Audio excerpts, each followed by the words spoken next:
কেমন আছেন? আশা করি ভালো আছেন। আলহামদুলিল্লাহ আমি আল্লাহর অশেষ রহমতে ভালো আছি। এই যে দেখেন সরাসরি রান্নাঘরে চলে আসলাম। এখন সকাল 10টা বাজে। এই দেখেন আমি ঘুম থেকে উঠছি 10টায়, এখন আর কি 10টার আগে উঠছি। আমি এই যে ফ্রিজটা পরিষ্কার করতেছি। তা আমার মনটা খুবই খারাপ, ওই জন্য ভিডিও করার ইচ্ছা আমার একদমই থাকে না। আপনার এই বাসাতে চলে যেতেছিলাম, যাইতে পারলাম না, এতটা খারাপ লাগছে। তো এখন এই 3 দিন এইখানে থাইকে আবার সব কিছু পরিষ্কার করতে হবে। তাই যে আমি এদিকে ফ্রিজটার অবস্থা দুনিয়ার বরফ পড়ে গেছে। আমি আসার আগে গেলাম, এর আগে 1 মাস এর বেশি হবে একটা কামের মেয়ে থাকছে, কিচ্ছু পরিষ্কার করে না, রান্নাঘর কিচ্ছু না, খালি শুধু রান্না করছে। দেখেন বরফ হয় কী অবস্থা দেখছেন। তো এইগুলো আমি সব বার করে রাখলাম। তো এইগুলো আমি দেখেন কী অবস্থা, বরফ দেখছেন। মাশাআল্লাহ তাবারাকাল্লাহ, কীভাবে বরফ পড়ে যায় তাড়াতাড়ি। তো আমি এগুলো পরিষ্কার করতেছি, বলে নাই আমার, তারপরে আমি নিজেই দেখে পরিষ্কার করতেছি যেগুলোর কী অবস্থা। এই যে আলহামদুলিল্লাহ পরিষ্কার পরিচ্ছন্নতা শেষ ফ্রিজটা। তা আমি এর ভিতরে এখন সব কিছু রাখবো। অনেকক্ষণ ধরে বার করে রাখছি, একটু করে বরফ ছুটে যাচ্ছে এখন আমি এটার ভিতরে সব কিছু রেখে দেব। নিচের ওইখানে একটা থাকে যে পানি যাওয়ার জন্য ধুয়ে, তা আমি পানি দিয়ে ধুই নেই, এমনি বরফগুলো একদম করে ফেলাই দিচ্ছি, মুছে ফেলাইছি। এই যে দেখেন আবার সব কিছু রাখলাম। আর কি যে অবস্থা, এক একটা জিনিস এক এক দিকে ছিটে ছুটে সবগুলোই পলিথিনে করে রেখে দিলাম।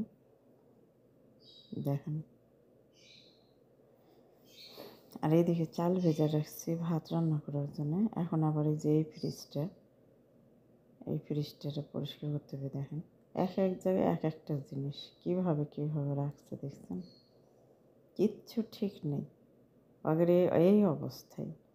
কিন্তু গ্রামের মানুষ আসলেই এটা করো ওইটা করো, কিন্তু এর তো আবার বাচ্চা হয়েছে, নতুন বাচ্চা হয়েছে, ও তো কখনো রান্নাঘরে এসে দেখে না কিছু না, কী করতেছে না করতেছে। এদিকে ভাত উঠাই দিচ্ছে আমার, দুপুরে রান্না করতেছি আমি। এই যে দেখেন সব আমি বার করে রাখলাম। এই যে অবস্থা, গোছানো নাই অগোছানো সব। আর এগুলো আমি ধুইলাম, ধুয়ে যে এখানে রাখছি। এখন মুছে আবার ফির লাগাই আবার ওইগুলো রাখবো গুছিয়ে। আসলে কাজে মেয়েরা সবাই তো সমান নয়, তাই না? 1 মাস একজন কাজ করছে, কিচ্ছু পরিষ্কার করে নাই। এই যে আপনার হাঁড়ি পাতিল প্লেট বাটি এগুলো কিচ্ছু পরিষ্কার করে রাখে নাই, কিচ্ছু গুছিয়ে রাখে নাই। আমি দেখি এই বেসিনটার কী যে অবস্থা, লাল হয়ে গেছে। ওইগুলো আমি একদম পরিষ্কার করছি। তবে হাতের মারটা গাইলে ওইখানে রেখে দিলাম থাক। আর এখন আমি এই যে দেখেন এটার অবস্থা, আর কি থোয়ার সিস্টেম নেই, কোনটা কোথায় রাখছে না রাখছে কোনো খবর নেই, কোনো কিছু গোছাবে না। তো এই যে আমি ফ্রিজটা এখন এটারে ধুয়ে দিয়ে তারপরে ওইগুলো আবার ফির ঠিক করে রাখবো।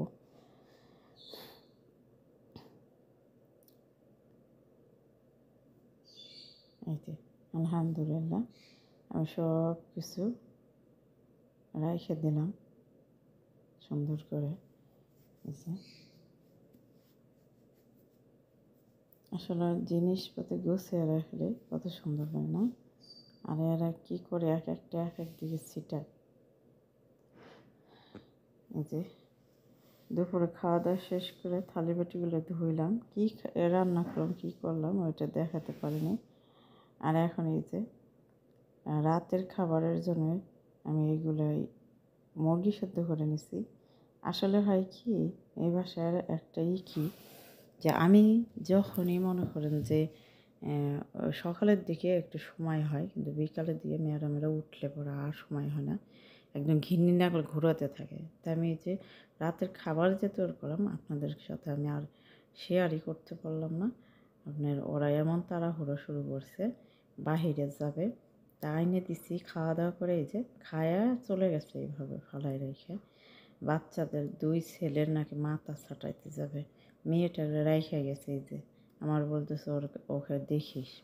তা আমি এই যে ওইগুলো উঠে ওকে নিয়ে বসে থাকতে হবে, এই হলো কাজ, বুঝছেন। খুবই খারাপ লাগে এই বাচ্চা ধরে থাকতে থাকতে, এমন অবস্থা হয় আমার বিরক্ত লেগে যায়, কিন্তু কখনোই বলে না যে বাচ্চাটা আমারে দে। তখন যে এত রাগ লাগে, তো ওইখানে শুয়ে আসছে, থাক আমি আগে এইগুলো উঠাই, একটু করে কান্না করতেছে, করুক, না উঠালে এইগুলো এইভাবে এখানে থুয়ে কি বসে থাকা যায়? আমার ভালো লাগে না। আমার একটা অভ্যাস কি, নোংরা জিনিস সামনে রেখে বসে শুয়ে থাকতে আমার একেবারেই পছন্দ নয়। এগুলো না পরিষ্কার করা ভালো।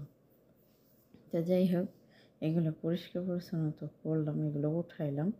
তো এই যে এইখানে পানি দিয়ে রেখে দিলাম, ম্যাডামে আসুক, বাচ্চা নিলে পরে আবার এগুলো ধুইতে হবে, তারপরে গ্যাসের চুলাটা ধুইতে হবে। বাচ্চা নিয়ে তো ধোয়া যাবে না, কিন্তু ও তো কান্না করতেছে।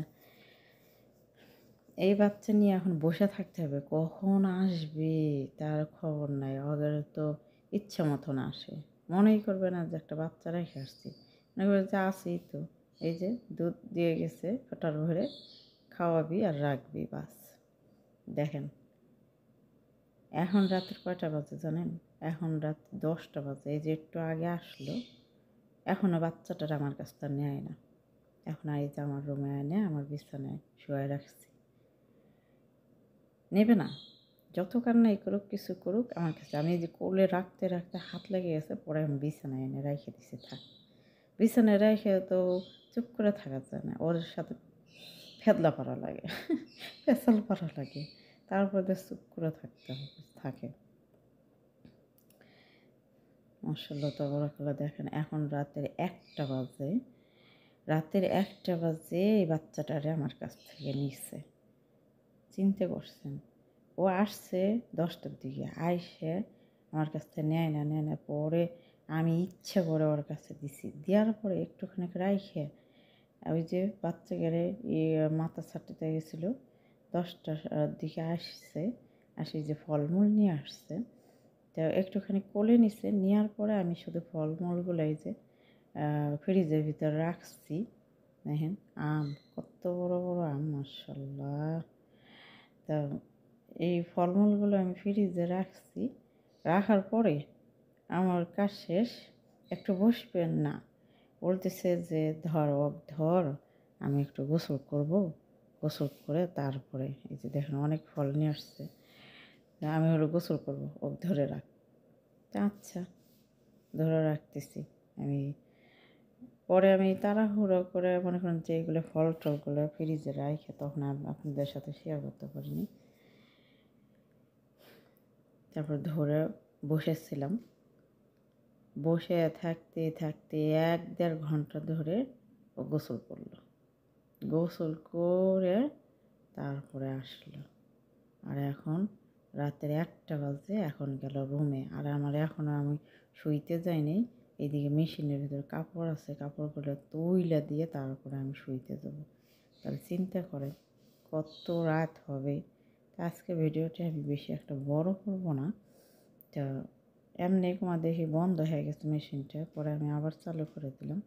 তো ওইগুলো কাপড়গুলো উঠানোর পরে ঘুমাইতে হবে। তো ভিডিওটি এ পর্যন্ত রাখছি, ভালো থাকবেন, সুস্থ থাকবেন, আল্লাহ হাফেজ, আসসালামু আলাইকুম ওয়া রাহমাতুল্লাহ।